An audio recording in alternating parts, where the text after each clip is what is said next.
Hello, hello, everyone. Good morning, good afternoon, good night. I guess it depends where you're watching from, what time you're watching this, what platform you're watching this. But welcome to the Event Hustler Show. My name is Liz King Caruso, and I am really excited to be here for a great conversation with Zach Schiffman from Studio Z. Zach and I have just spent the last, 10 to 15 minutes chatting. I always feel like we come live and it's just a continuation of this conversation.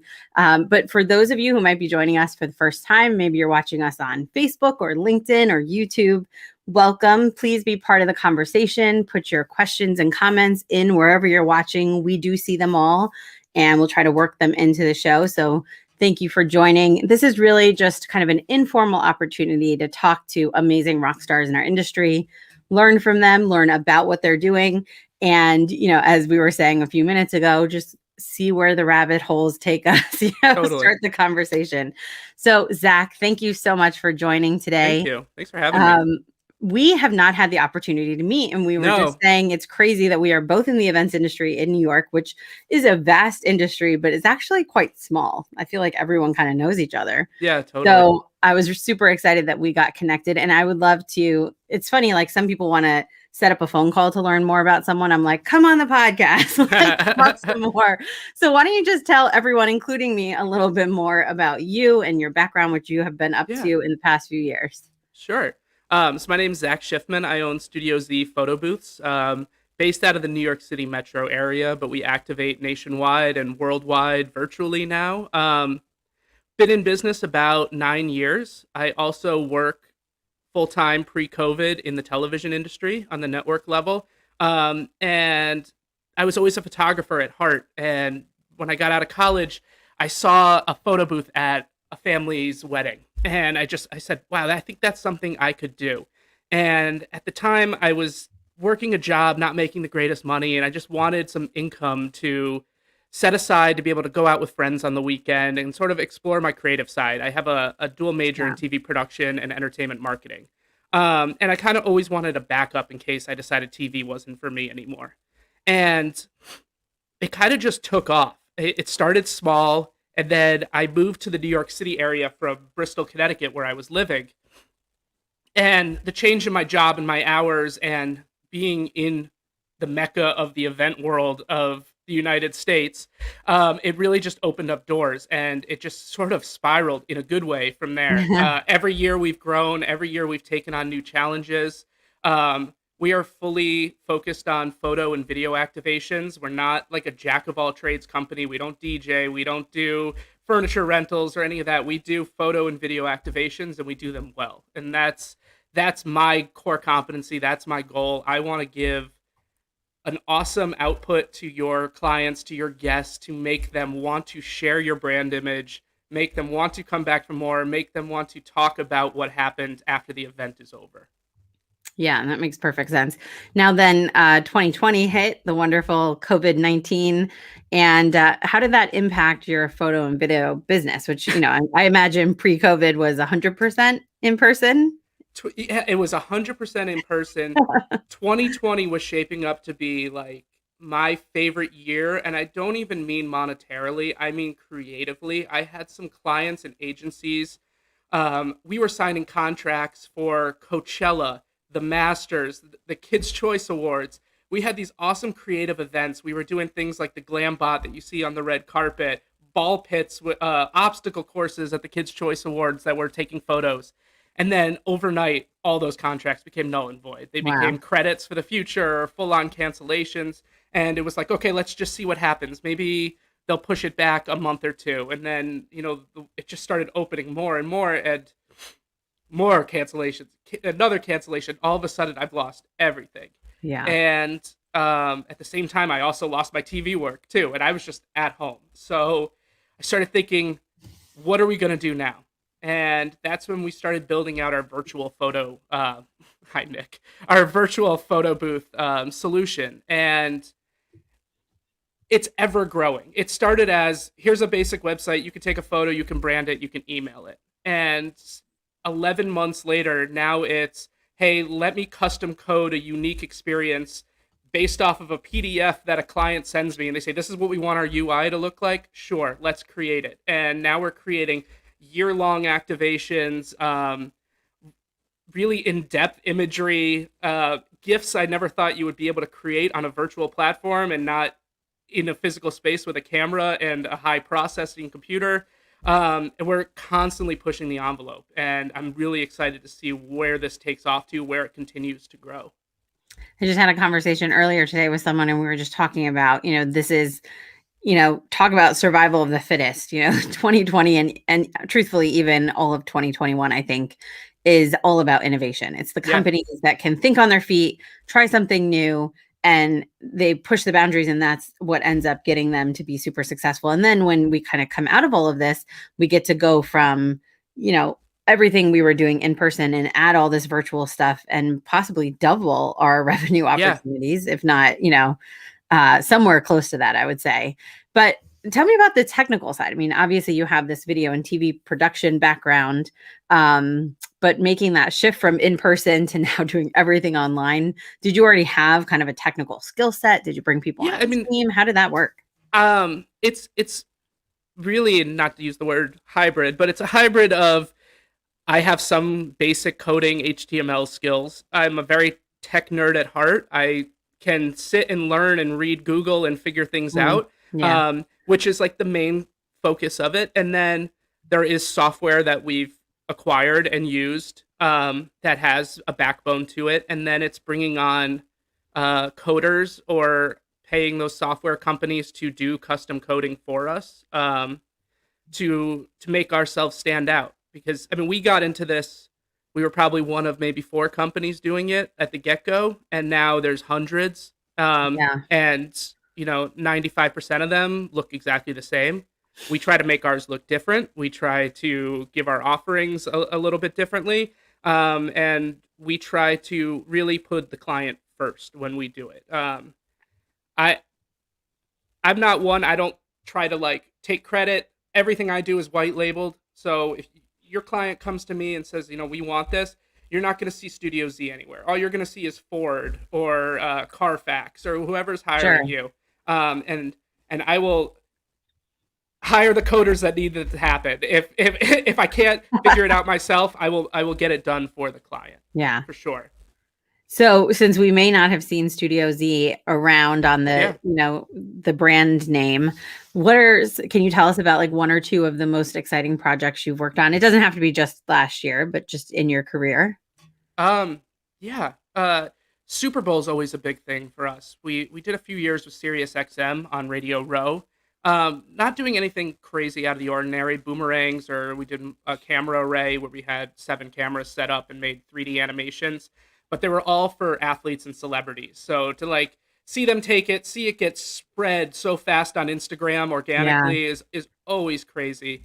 That's probably one of my favorites. And now we're shifting with the virtual. I'm about to launch a year-long campaign with Ford internally, worldwide, where they are bringing all their employees back together, and they're doing what's called plan portraits, where you enter your name, your email, and they have this internal plan or like core competencies of the company and their Yeah. goals for the year.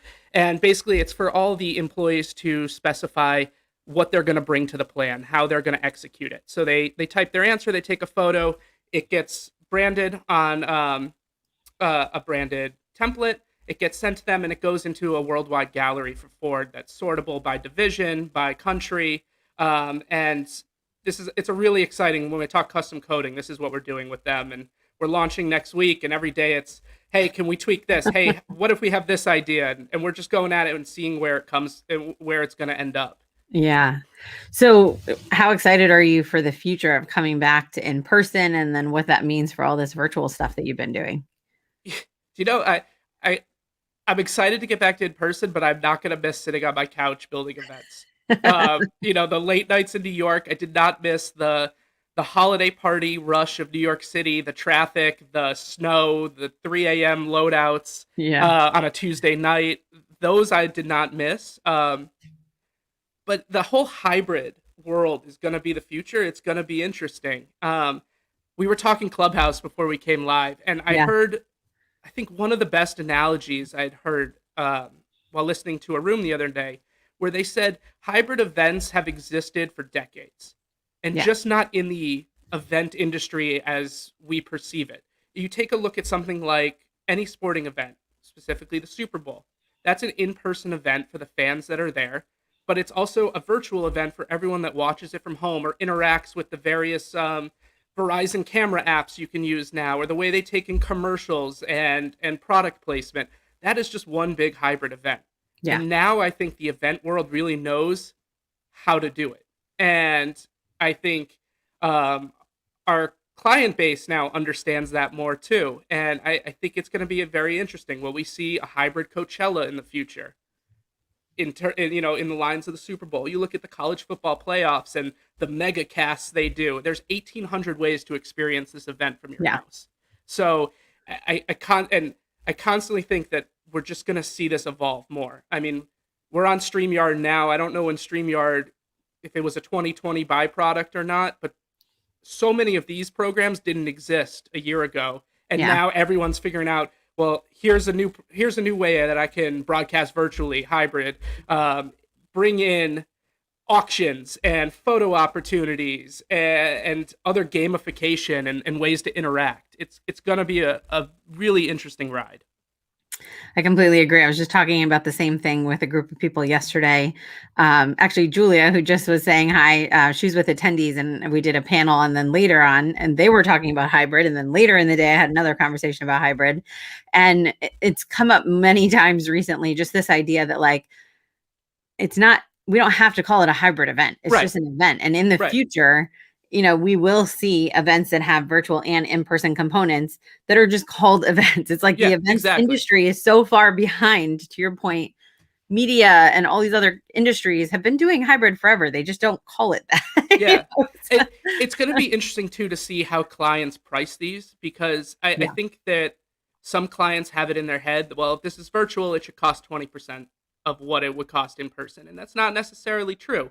I mean, just from the customer service standpoint alone, I spend many hours on email and on phone teaching a client how to activate their webcam in Chrome. Yeah.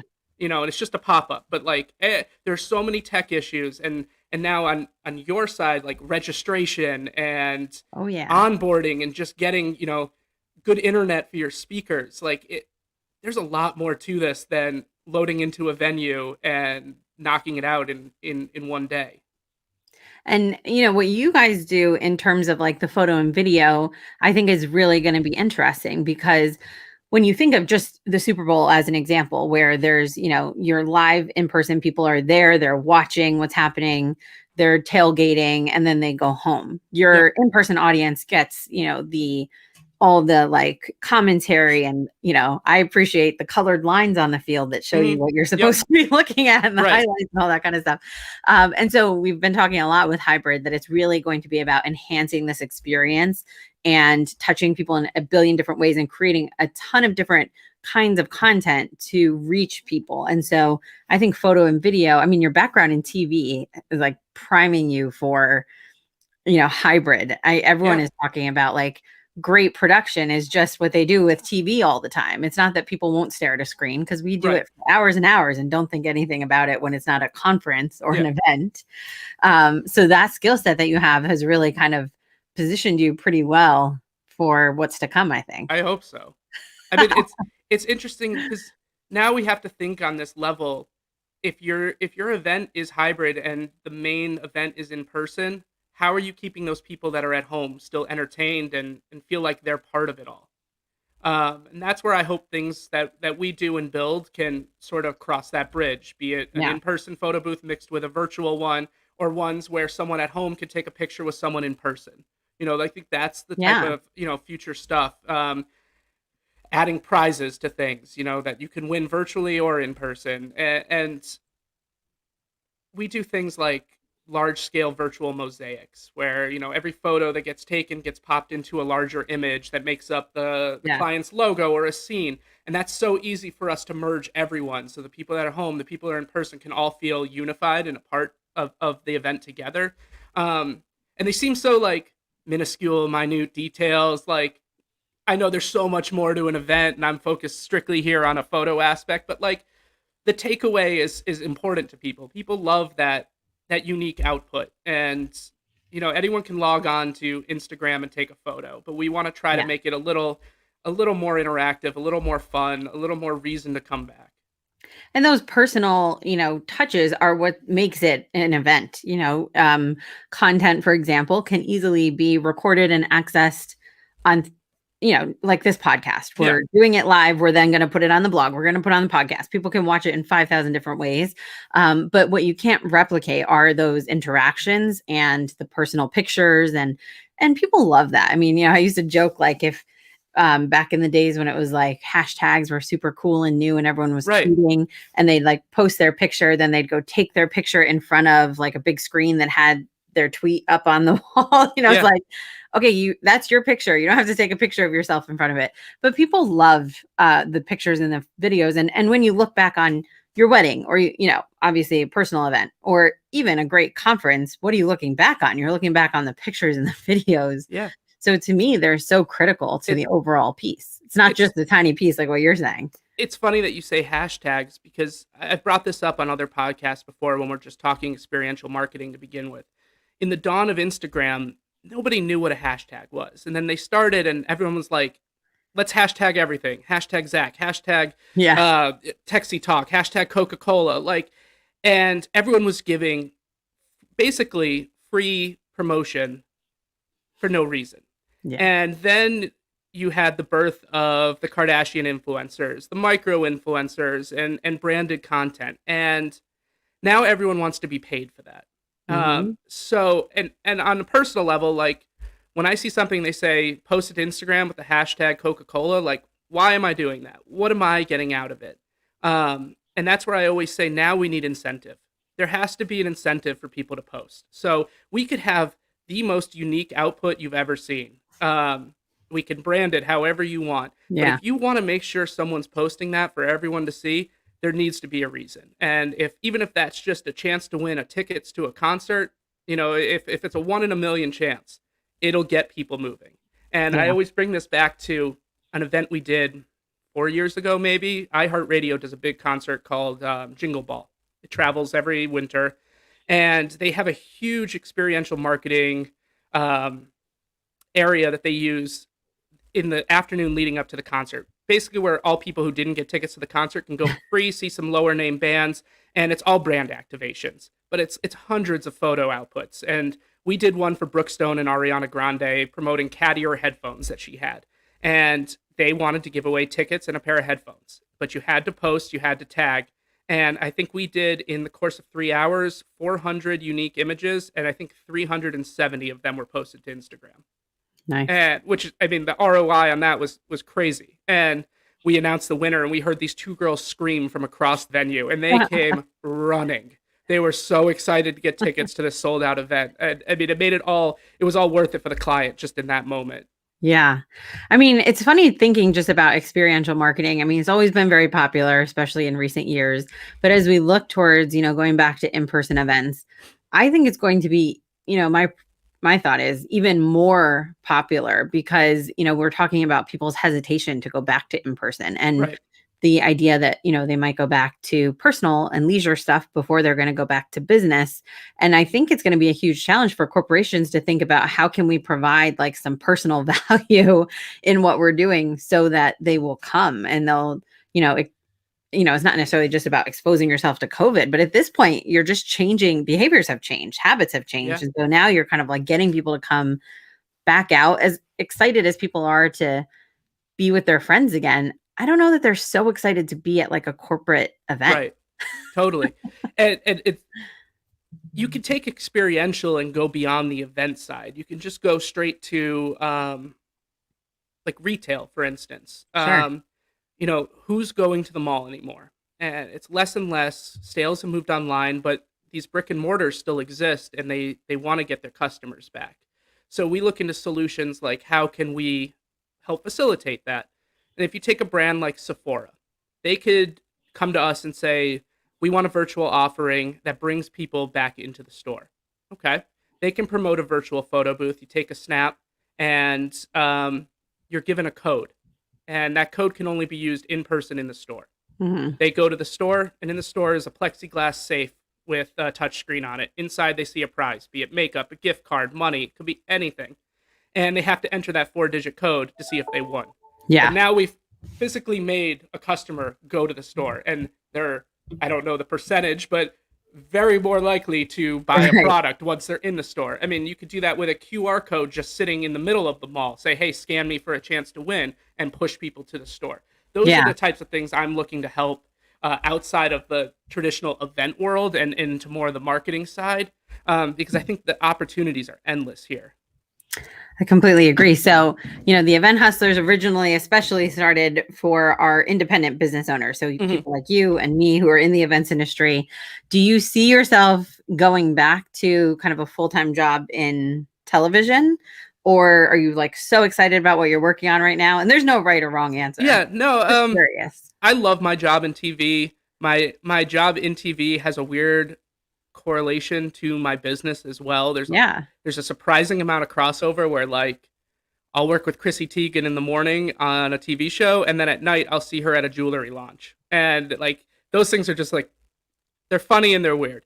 Will there be a time I step back from TV? Possibly. I enjoy it right now. My hours when I work are early morning, so I have my whole day for my business. I'm freelance, so I adjust my schedule as needed Sure. to focus. Like if I need to go to China for an event, I'll go to China for an event. Like it's not a Yeah. big deal. But most importantly to me is the health insurance aspect of my unionized job. So and there's a pension, so Not I will bad stay benefit. with that for Yeah. the time being. But I mean, Yeah. all doors are open. I mean, I want to continue both. And I'm Yeah. a hustler, as you say. I'm a workaholic. I love doing both. I can't see my life without one or the other. Yeah. I mean, you make it work, right? Everyone has Yeah, their concoction. They like put things together in the same whatever way. It looks different for every person. So, yeah, definitely. yeah. So we were talking a little bit earlier about Clubhouse, Yeah, and I think it's just an interesting platform. We talked about it on one of our earlier podcast episodes too. Everyone is just kind of diving in, figuring it out. What are your thoughts on it? And do you think, one of the benefits of it right now, as compared to what you were talking about with like the early days of Instagram, is it's not so it's easy to go in and just like market yourself. right. So what do you think about that? Do you think it's going to change? What I've do you been think? on it about a month and a half now, right when it started to like really open up their invite system. So like back then there was still maybe only 200,000 people on it and it was very like tight knit. And now it's just expanding by the day. It Yeah. crashes midday when Mark Zuckerberg logs on. It's a fascinating space. I love tuning into like I don't even watch Shark Tank, but I love listening to the sharks talk business and take live pitches. And Yeah. they bring all their investor friends and like everyday people are getting a chance to change their lives over this random audio app. And I hope I hope Instagram doesn't buy it out or destroy it. Twitter's already launched their competitor. I Yeah. hope that Clubhouse has their footing enough right now that they're going to hold on to it and that they keep their market share. I'm a little worried, but it it is a really cool space. And I wonder what it's like outside of the event world because it's curated to what you do and what you follow. So the Yeah. majority of what I see is photography, weddings, and events and business. But like I don't know if there's people who are like track and field runners having the most amazing time on there too. There could be. I just don't see it. There are. It's And I'm sure crazy. there are. Yeah. And we were talking, I mean, people are monetizing this now. Someone was telling me their business is booming because they just participate daily in event industry talks and they're just getting leads nonstop. And then there's someone who's telling me they're getting paid to be a moderator and they're making more moderating than they are in their 6-figure event So business, crazy. which I don't fully understand, but God bless them if they can figure this know. out. I saw someone else was moderating, they were hiring an intern. And I'm like, cool. I mean, this That's isn't even on great. Android yet. It's an iOS only app, and there's crazy things happening with it. Yeah, I think it is so interesting. I've been spending a lot of time on there. It's one of those things that kind of sucks you in. I definitely spend more time on there than I said I was Yeah, going to. But the audio only is very interesting to me. I think after this craziness of the last year where everyone is so video heavy, this idea, because do you know Anchor? it sounds familiar. So it's like a podcasting platform. Well, it is a podcasting platform now, but it was the exact same thing as Yeah. Clubhouse years Okay. ago. You could go in and just have conversations, and it was audio only, and it was very interesting. And I don't think it really had much interest, so they switched to a podcasting platform. Hmm. And now it's like timing is everything. It's Yeah. so interesting. I see this comment from Tracy I want to bring Yeah. in. I was just reading that too. That's something I've heard and Yeah. seen. And now people, it's amazing how they've made their own rules in Clubhouse. People have like come up Yeah. with their own, like, we blink our mute to clap, Yeah. and now everyone says their name when they start talking, and when they're done talking, they say, "I'm done speaking," almost like saying over on a walkie-talkie. Yes, And I've they're heard that. trying ways to help the disability community, the hearing impaired, who might be using some sort of telestration, or I forget what you call the device that translates audio into text. And then there are people saying that's actually against Clubhouse's terms of service. So it'd be interesting to see where that goes, and if they do bring in like a closed captioning aspect to it, because there Yeah. is some unfairness with that, as Tracy brings up. I also would love just to see a chat anyway, Yeah, in addition to the audio, because there's so many pros times and like cons to that.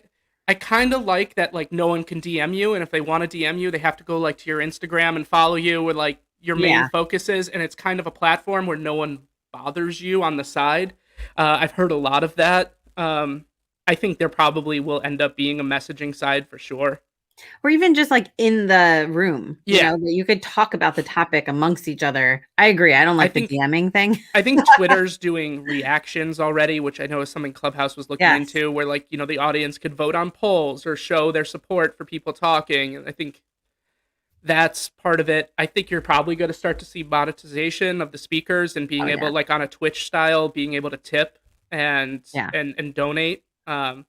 A lot of people putting their Venmo and Cash App in their bio, which makes me laugh. And I'm like, God bless them if people are just like randomly Venmoing them money for the You things just they love what said. I say so much. You're gonna send me cash. Yeah, Yeah. I mean, I mean, I don't God know. bless.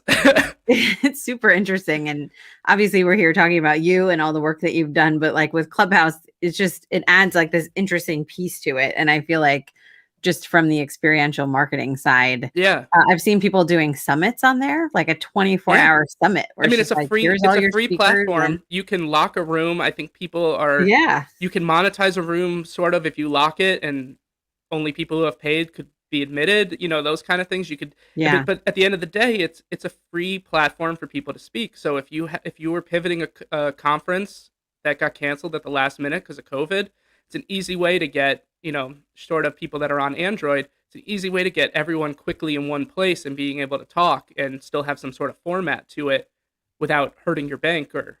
yeah. Yeah, it's so crazy.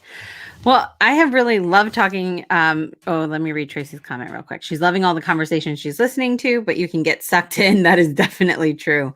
But I agree. It's very much like the early days of Twitter, where you get access to people that Mhm.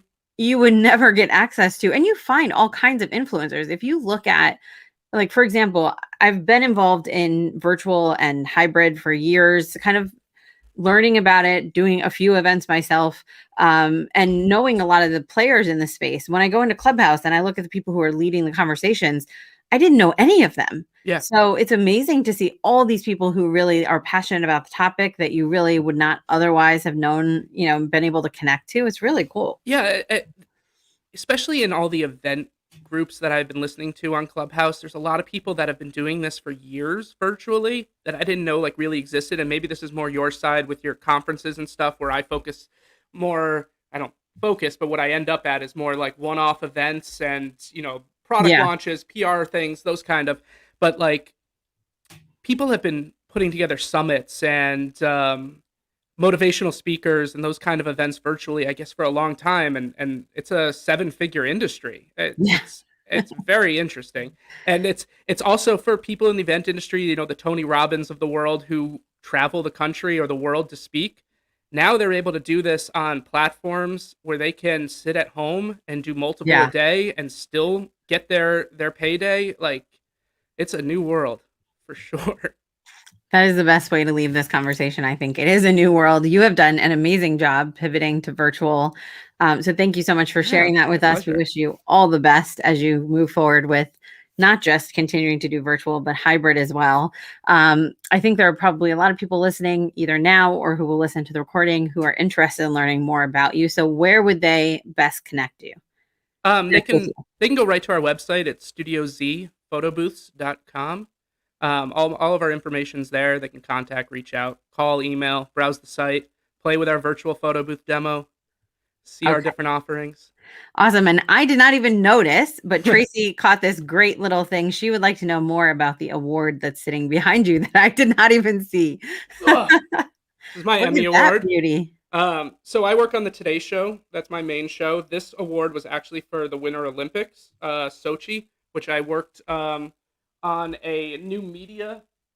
So I worked on a thing like Red Zone for the NFL. If you've ever watched that, they had Gold Zone, same host, and it bounced around gold medal finals of each sport during the Olympics. So we worked on that. We got an Emmy for it, a sports Emmy for new media, new ways of introducing tech. So interesting. It was actually a virtual show. So have that. I have one for the Today Show too. This one's just my only trophy because they are pretty expensive. Cool. But Tracy, thank you for catching that. That was definitely worth. I always forget that it's behind me. I was like so enthralled by the greenery. Yeah. That's if I could turn my camera on my living room, it's like a jungle over there. That's been my quarantine obsession, is just buying houseplants when I have nothing else to do. I've been in all the free groups. Who wants to share clippings with me and planting little things all over? So you're not the only one. Yeah. Well, thank you so much for the time. My pleasure. Thank you for all of those who are watching live. We will be sharing this recording, of course, on all of our platforms, and we'll be back every Wednesday at 1:30 Eastern with another great talk. Zach, it was so great getting to know you. This is like the best format ever to kind of have a good conversation. So thank you. Come on anytime. I love talking shop. Awesome. Have a great day, everyone. Bye, guys. Thanks.